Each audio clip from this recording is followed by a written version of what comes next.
himself. Notice in verse 13 of Acts chapter 8, right? Even Simon believed and was baptized. Simon Sorcerer's a really good example of this because it's very clear when you read Acts chapter 8 that Simon was saved. Nowhere does he say, I'm going to build my churches. Sometimes it's really hard, but you just can't quit. You got to keep going.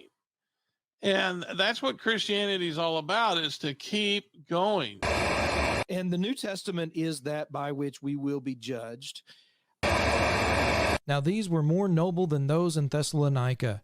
They received the word of God with all eagerness, examining the Scriptures daily to find out if these things were so. Join us as we look into the inspired text of King Jesus with the same desire and approach to discover the will of God with Berean spirits.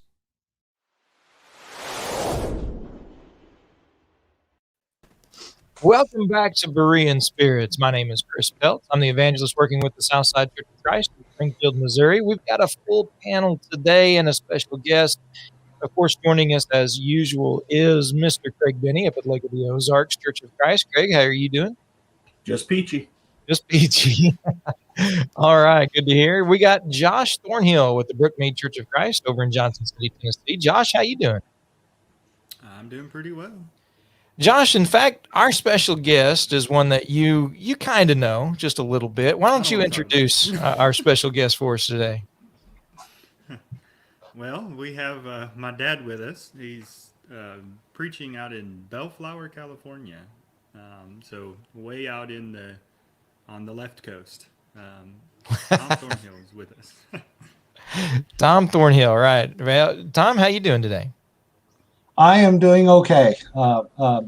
Good to see you all on live or be able to communicate with you here. Like Joshua said, I'm in Bellflower, California. I preach for the Rose Avenue Church of Christ out here. I've actually been out here for almost 25 years. Oh, wow. So. It has been 25 years. Yeah, that's a long time. Yeah. Well, very, very good. And certainly hope things are going well for you out there. And certainly glad to have you with us. Certainly good to have you on. And Josh talks a lot about you. Of course, we're familiar with you quite a bit as well. You do a lot of other work on the internet and some other programs, and so we keep up with that as well. And certainly thrilled to have you with us and join us today on Berean Spirits. I told you not to repeat. Well, thank you, and it's good to be here. I actually came across this, I guess, a few weeks ago based on Joshua being on the program and so on. So I've enjoyed what I've heard so far. Yeah, well, good. Glad to hear it. And of course, sermon material. Yeah, right. Yeah. Well, with Josh, we always get good sermon material. That's for true, sure. Yeah. What are you trying to say?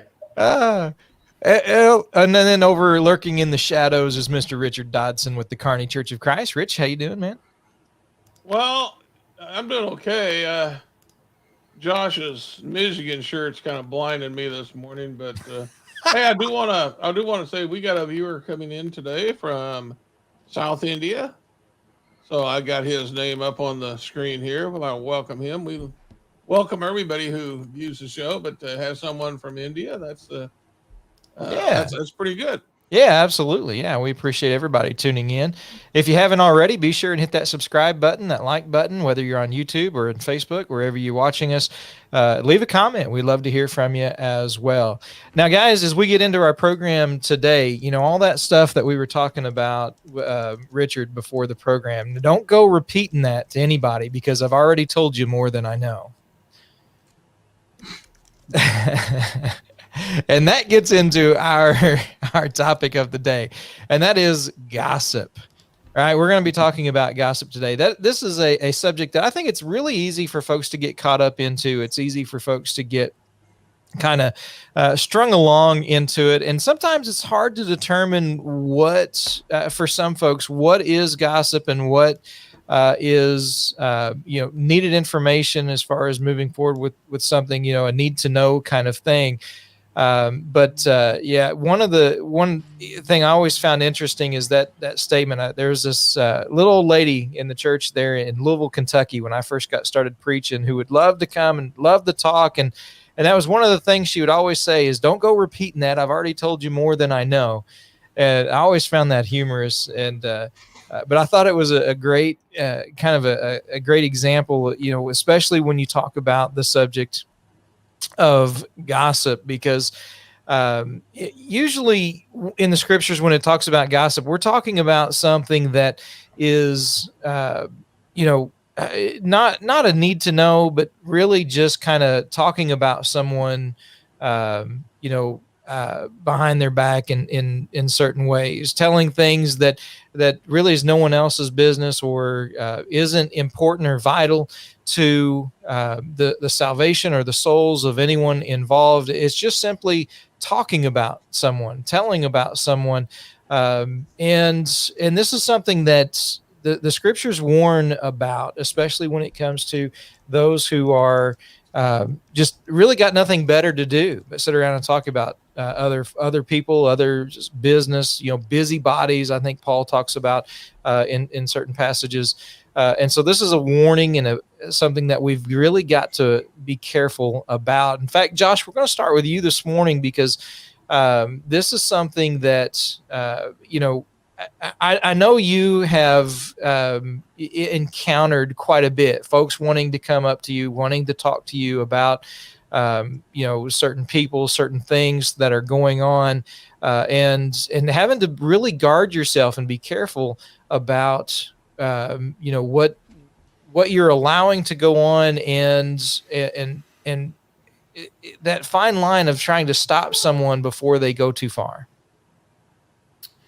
Yeah, I worked with a congregation where there was a big family that comprised much of the congregation, and there were a couple sisters, and they were older, retired, didn't have a whole lot going on throughout the day, and so they're constantly calling each other. And I think those phone lines were hot. And at least one of the ladies, I don't think she understood the concept of a secret. If she knew something, she was going to tell it.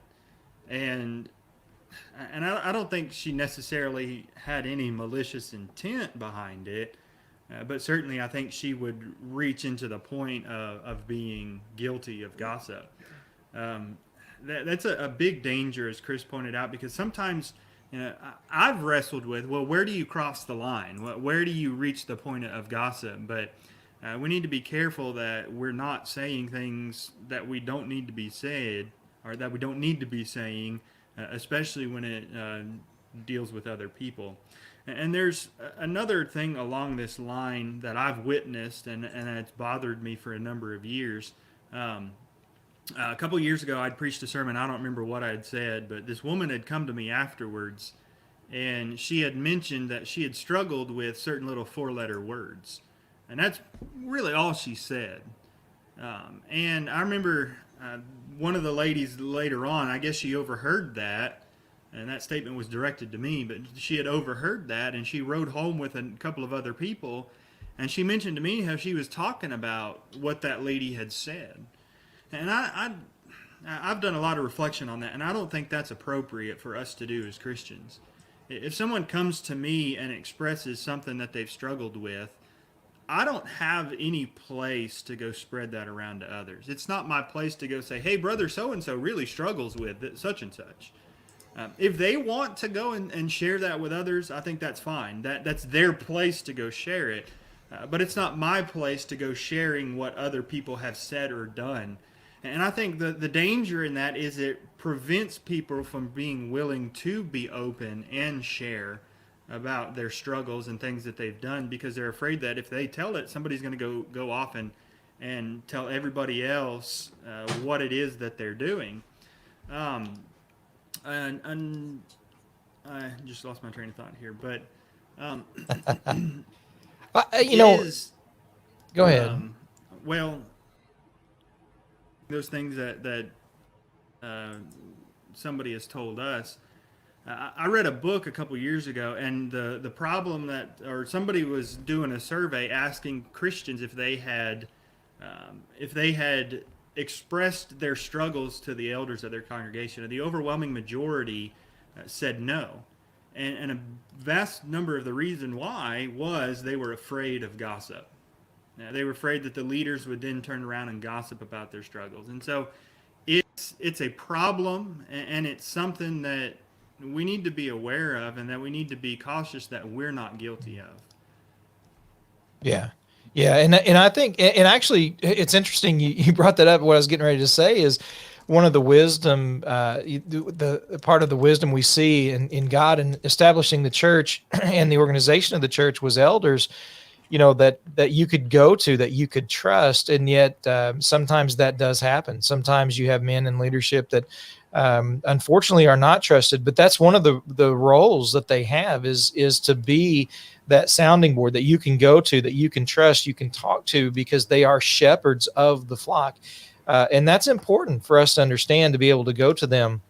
And when churches don't have elders, that can be kind of a breeding ground for other means of communication. And sometimes that certainly can lead to gossip. Not that it doesn't with elders, but certainly I think it can be even more so the case with elders or without elders.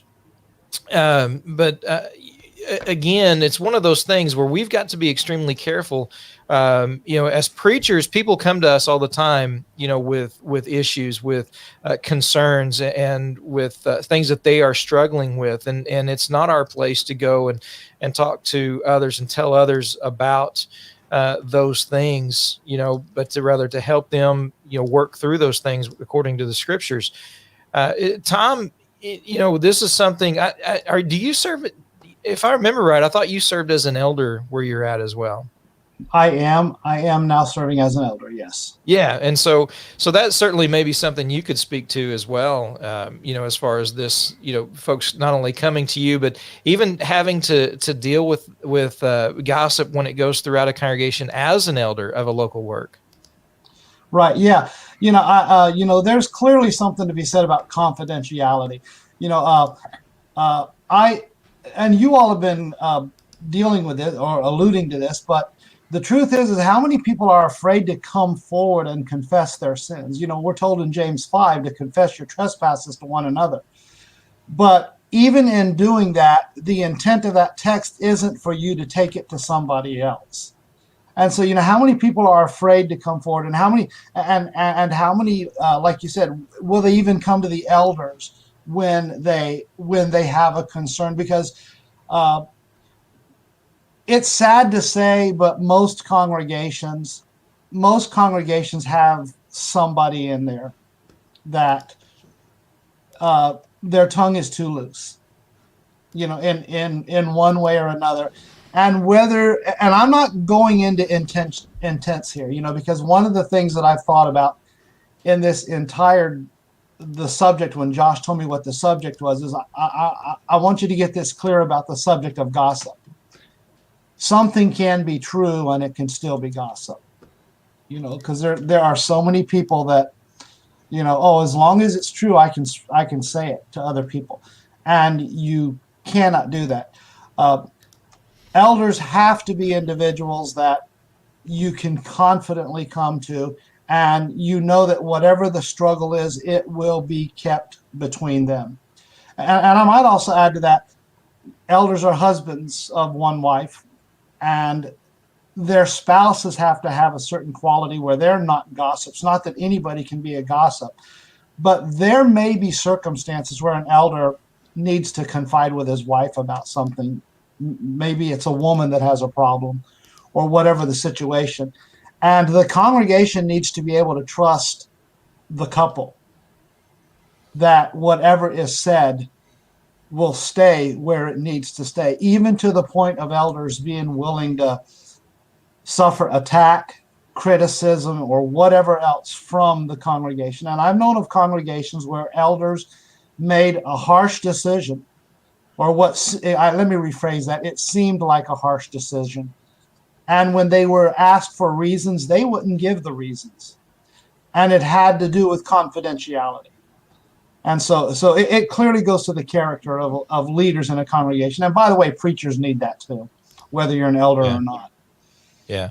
Man, that's some really good points, because, too often we think of gossip as going beyond truth, going beyond things that, assumptions, presumptions, and talking about someone, thinking, drawing conclusions about certain things and stating them as fact. But yes, actually talking about certain facts can in fact be gossip in and of itself as well, and that is a big danger. Last what I guess it was 2 weeks ago on Berean Spirits, or maybe last week, we talked about a deception and lies and deceiving people with your speech, and gossip can fall into that category as well if we're not careful. But certainly, as brothers and sisters in Christ, we've got to have a certain amount of confidence in one another and trust in one another, because we are commanded to go to one another, confess our sins to one another, to bear one another's burdens, and not go waving it around. Sometimes it's as though it's some kind of banner, kind of like a bully who does things to make themselves feel better than everyone else. Sometimes, talking about someone else makes, is really with, whether it's intended or not, it's usually done with an idea of, now I feel a little bit better about myself. And that's unfortunate, especially when you got brothers and sisters wanting to come to you for help. Craig, in a smaller work, more than likely, things are, things are known by most of the members anyway. So probably a little bit more difficult in a smaller work like where you're at, to kind of control some of that as well, I would imagine.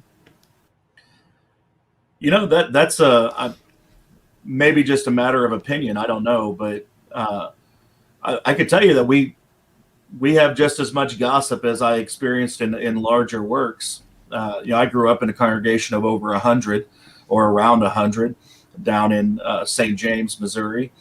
And then from there went to St. Robert, where it's, about half that, or at least it was half that at the time that I was there. And then I moved to the Lake of the Ozarks, where when I moved here, I was number 9. There were 8 members here when I moved here, and I was the 9th member. And I think this problem just goes wherever people are. It doesn't really matter how many people you have in the room. There's always this danger, and of course I don't want to talk about it like it's some danger that's far off, that we're talking about. Those people over there that gossip. That's a danger that could be me, right? It's a danger that I could be going beyond what I should have been saying. As small preacher in a small congregation, we don't have elders, and so oftentimes people, instead of going to the elders, what people would usually go to the elders for, they feel more comfortable going to the preacher for. I'm not saying that's in my job description, but I don't mind talking to people. But they come to me, and it's sometimes it's gossip, sometimes it's not. Sometimes I have a hard time not. You wouldn't believe what so and so said to me the other day. It's hard to to keep that contained, and it's wherever you go. I think when we look at what Paul told Timothy about widows in 1 Timothy, it would be 1 Timothy chapter 5. Chapter 5, yeah. Yeah. 1 Timothy chapter 5, he's talking to widows, and when he tells them to remarry, and one of the reasons is so that they don't become idle, and they don't become whisperers and backbiters, saying things they ought not. And so that idea is present no matter where you're at. The people, when people become idle, men or women, when they become idle, they do idle things. There's the old Hank Williams song is mind your own business. If you mind your own business, you'd be too busy to mind mine. right? If you're idle, you don't have you have time on your hands, and you're not busy doing righteous things, and then idle works come into play. And one of those idle works is this idea of gossip, whispering, and backbiting. Yeah, and I mean that's a great passage to go to, but it's not just in the realm of widows. You know, I think that's a stereotype that a lot of people get into, certainly. But you know, there's a lot of people that just want to talk, and then they want to talk about people. They want to talk about those around them, what they're doing, and things of that nature. And there's a text in Ephesians chapter 4 that anytime we talk about speech, when you talk about lying, deception, we talk about gossip, we talk about, you know, the things, you know, just conversing with one another. And it talks about, you know, giving grace to the hearer.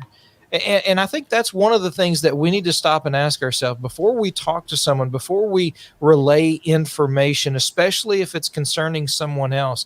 You know, is this going to give grace to the hearer? Is this going to benefit, you know, someone in a positive spiritual way or not? And if not, you know, what's the purpose? What's the reason why we're going to be sharing this particular bit of information?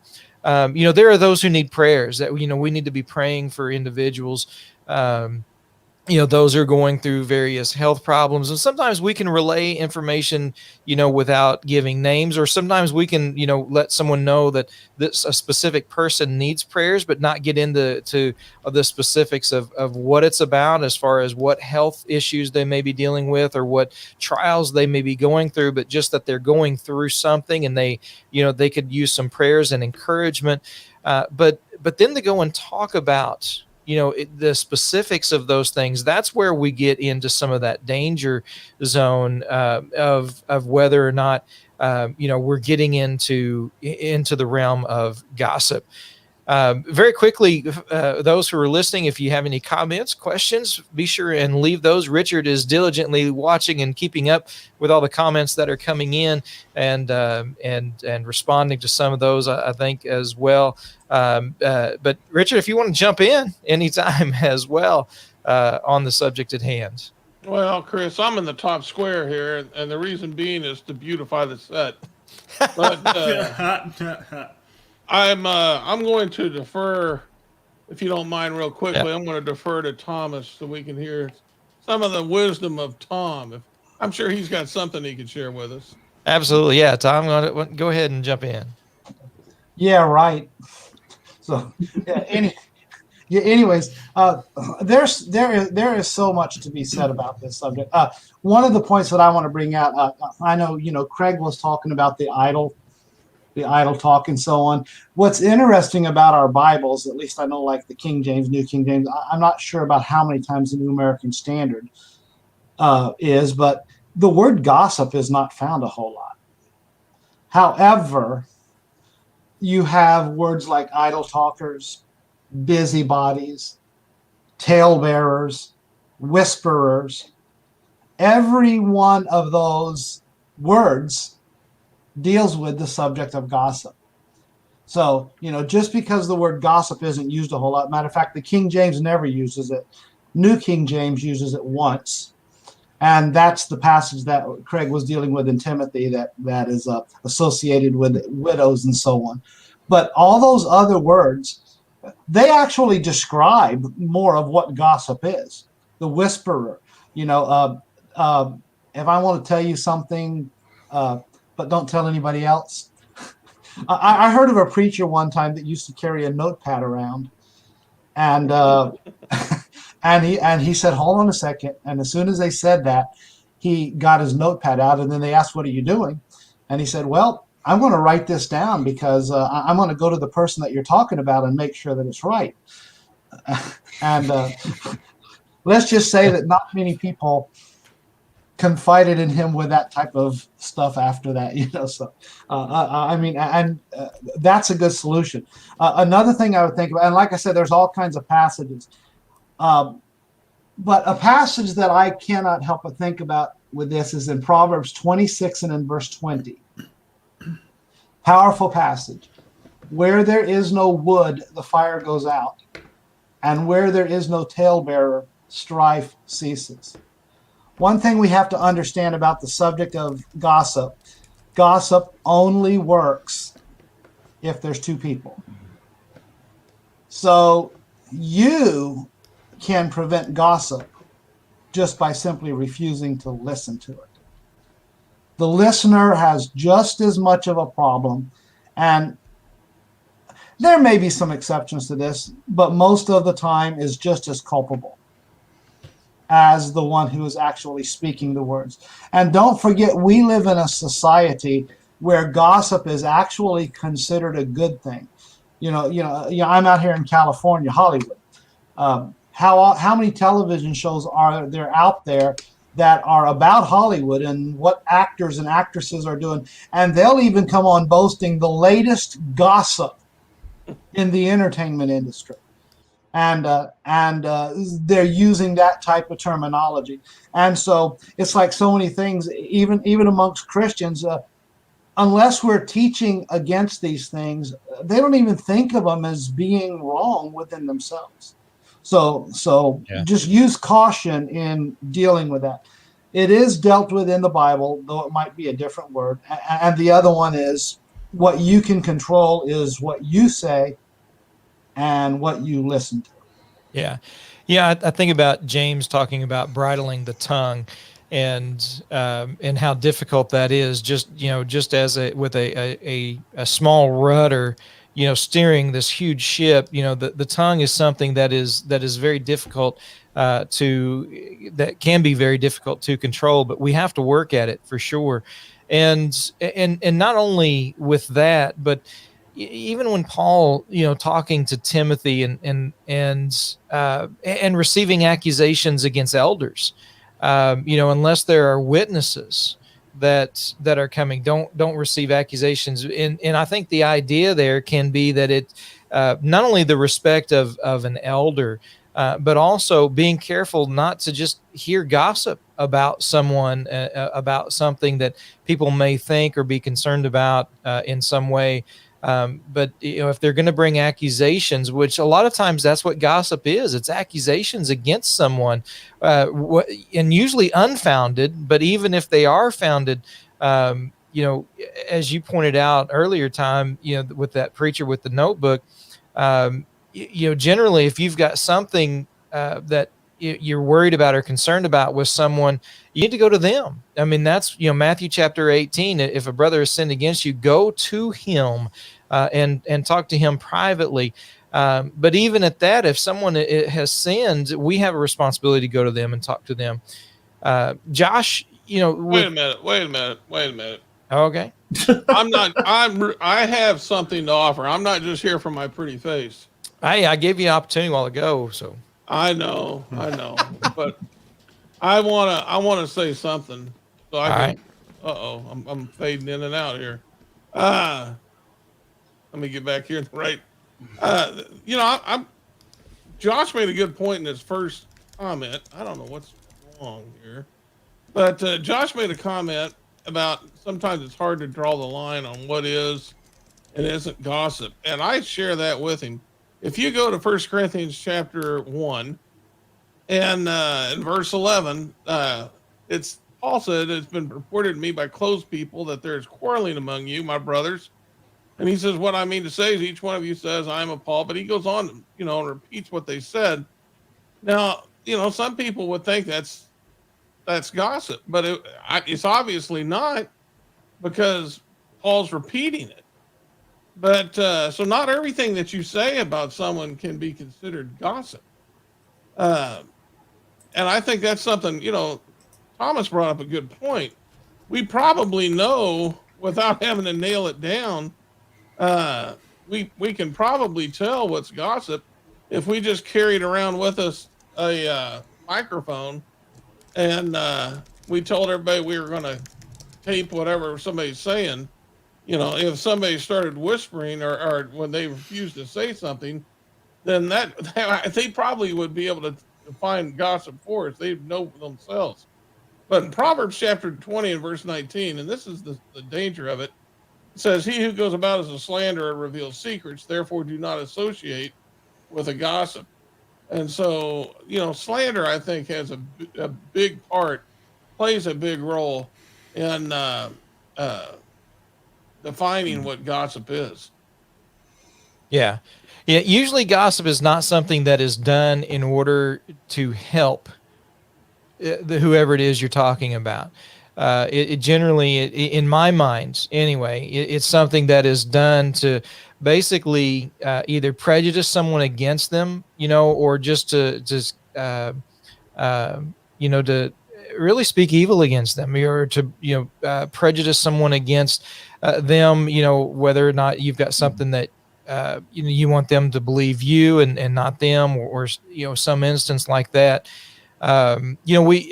Preachers, I know oftentimes I hear the example of seeing a brother or sister walk out of a liquor store, and all of a sudden, whoever saw them walk out of that liquor store is going about, telling, oh, this person was in a liquor store, this person was in a liquor store, and they don't even know why. They didn't realize that just around the corner, that he had his car broke down and there was no other businesses open, and he went in to make a phone call to get some help, or whatever some innocent case that was actually taking place.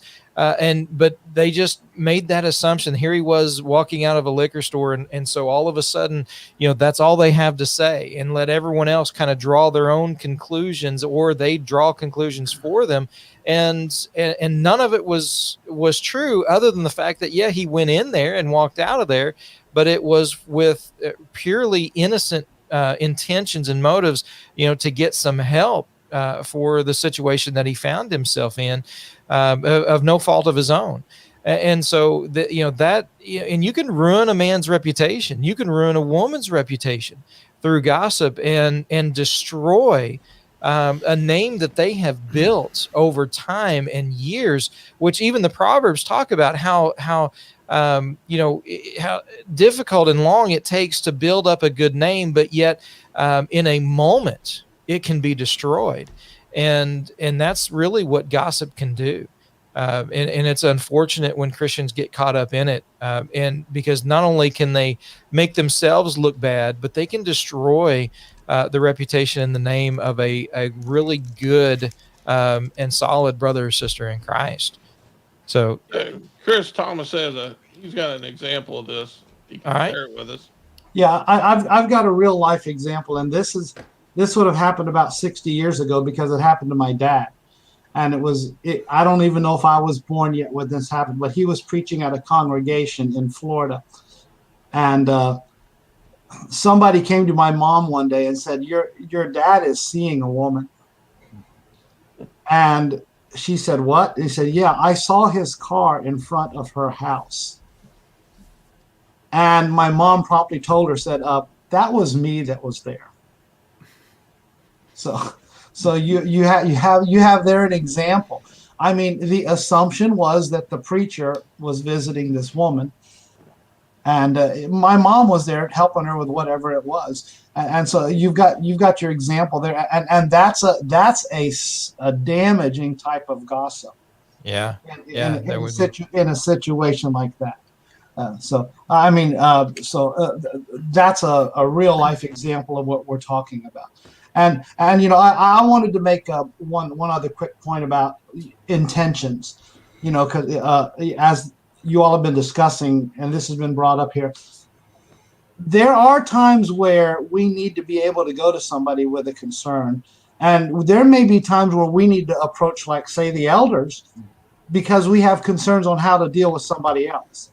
Now, elders that are on their toes, the first question they're going to ask is, have you gone to this person? However, there are some times where there are people that genuinely don't know how to approach somebody, and they're coming for advice, and that's okay, and that's needed. But here's the point in this. I want you, if you're going to do that, I want you to examine your motives as to why you are going. Are there people out there that they will say they're going to somebody because they have a concern, but deep down they know better? deep down they know that they want to say something about somebody else. So, in other words, you need to check your motives before you say anything about anybody else. Yeah. We've probably all heard before you say something, you need to ask 3 questions or go through before something leaves your mouth. There's 3 gates it needs to enter. Is it true? Is it? I'm trying to think if I even remember these. Is it true? Is it helpful? And is it kind? All 3 of those things. And if you cannot say yes to those, you need to step back before you say something. Yeah. Yep. Yeah. And that's great advice. Absolutely. Folks, we're getting towards the end of the program. We're going to start winding down here just a little bit. Craig, you got any last thoughts that you want to add? I know you probably got a few, but go ahead. I have two Okay. last thoughts very quickly.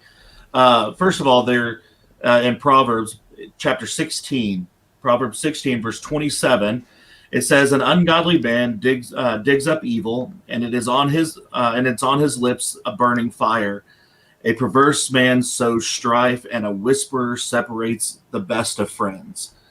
Uh, a whisperer separates the best of friends. As somebody who is gossip will tear apart a congregation, will tear apart friendships and relationships. There's something that I was told a long time ago, and I wish I remembered who said it to me. But somebody said to me once that if they're willing to talk to you, they're willing to talk about you. So if they're willing to gossip with you, they're willing to gossip about you.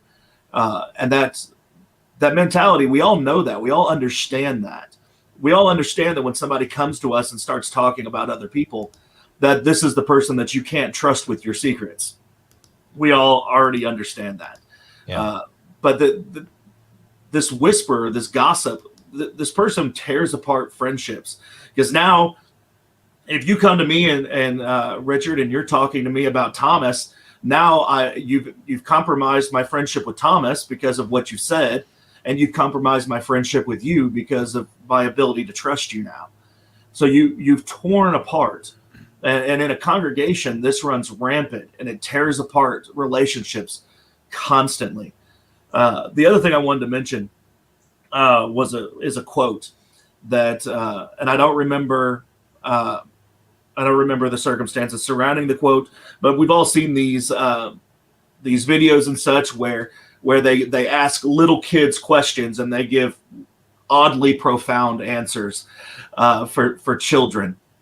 And so there's a group of kids who were asked, what is love? What does it mean to love somebody? And there's a lot of funny answers that are listed there. But one of them, this kid, 4-year-old, and age 4, he says, when someone loves you, the way they say your name is different. You just know that your name is safe in their mouth. You know that when you love somebody, you know that their name is safe. Your name is safe in their mouth. And so the question is, do we love our brother? Do we love the people around us? And do we love them enough to keep their name safe when we talk about them? Yeah. Yeah. Wow. Yeah, that's right. Out of the mouth of babes, right? That very good. Josh, last thoughts? Yeah, I want to expand on the last thing my dad was saying about the gates that we ought to put our thoughts through before we speak. Because I've heard it expressed in terms of think. So the acronym think. And the first is true. Is it true? And we need to understand our question, how do we know it's true? Because I heard somebody say doesn't mean it's true. And a lot of times we assume the truthfulness of something because we heard it from somebody. Well, we need to verify the truthfulness of something. Secondly, the helpfulness. Sometimes we need to question our motives there. Am I truly trying to be helpful in what I'm saying? Or am I just trying to hear myself talk? Or am I trying to tear somebody down? We need to make sure that we're genuinely being helpful in what it is that we're saying. The I would be inspiring. Am I trying to encourage, to strengthen, to build up somebody? Then there's the necessary. Some things just don't need to be said. And we need to use wisdom there. And then there's the kindness. And is what I'm saying kind? Kindness needs to prevail in all that we say, and all that we say and do. Kindness is important. Love is kind in 1 Corinthians 13, verse 4. So, gossip can be a difficult one because, like Richard and I have said, sometimes I'm not sure exactly where the line is drawn, but if we use wisdom, if we are guarding our hearts and really watching our hearts to see what our intents and our motives are, I think we can guard a lot against gossiping and making sure that we're not guilty of that. Yeah, absolutely. Tom, last thoughts?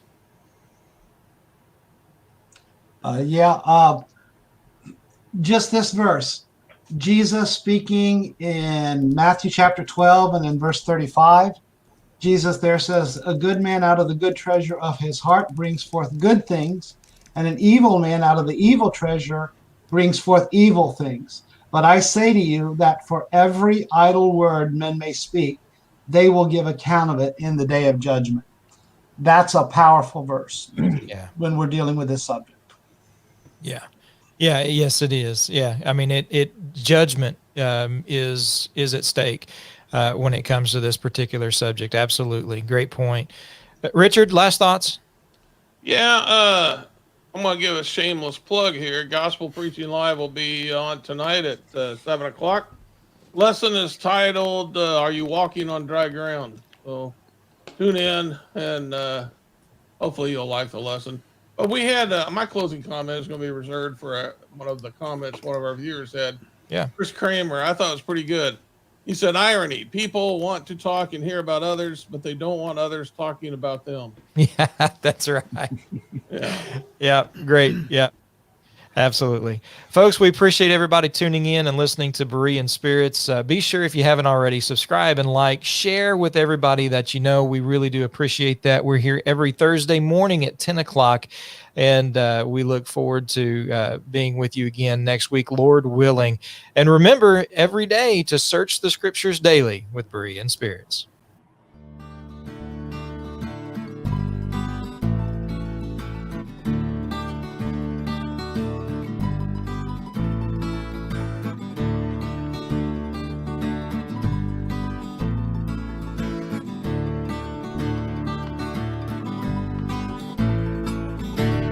Thank you for watching Berean Spirits.